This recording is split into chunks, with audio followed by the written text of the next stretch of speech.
আমি আস্তাদ আব্দুল্লাহ আওয়ামী লীগের সাথে সুশীলতা দেখাবো না।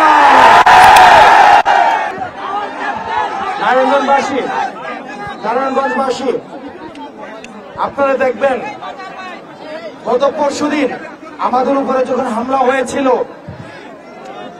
বা গত 2 দিন ধরে যারা এই হামলার পক্ষে কথা বলছেন, যারা খুনিদের পক্ষে কথা বলছেন, আওয়ামী লীগের ডেড লিস্টে কিন্তু তারা নাই।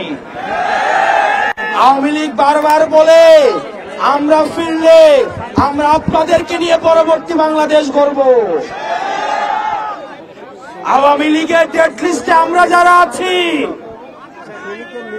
আমরা স্পষ্ট ভাষায় বলতে চাই, আওয়ামী লীগের সাথে আপনাদের ব্যবসাপাতি ছিল, আপনাদের ব্যাকডোর ডিপ্লোমেসি ছিল, আপনারা একই সাথে ব্যবসা পরিচালনা করতেন, আপনাদের আত্মীয়তার সম্পর্ক ছিল।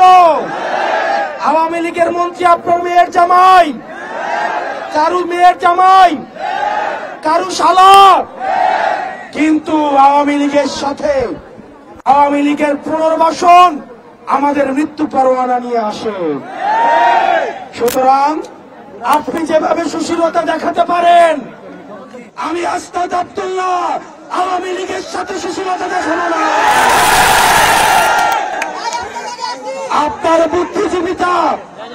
আপনার বুদ্ধিজীবিতা কোম্পানির কাছে বর্গা দেওয়া, আপনার বুদ্ধিজীবিতা বসুন্ধরার কাছে বর্গা দেওয়া, আমাদের জীবনের পরমাণু জনগণের কাছে বর্গা দেওয়া।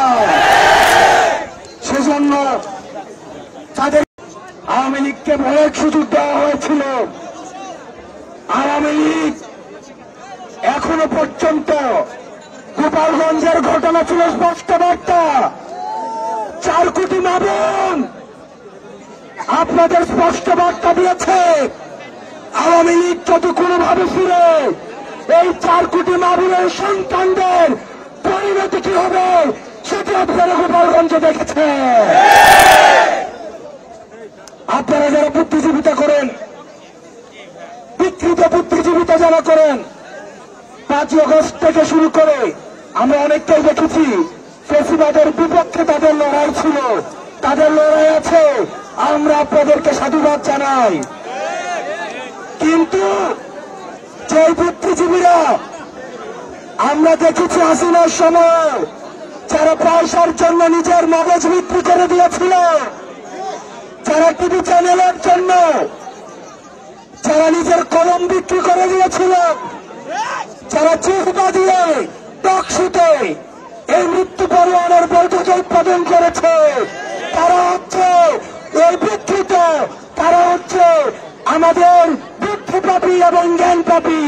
এই জ্ঞানপাপীদের দিয়ে পরবর্তী বাংলাদেশ বিনির্মাণ সম্ভব নয়।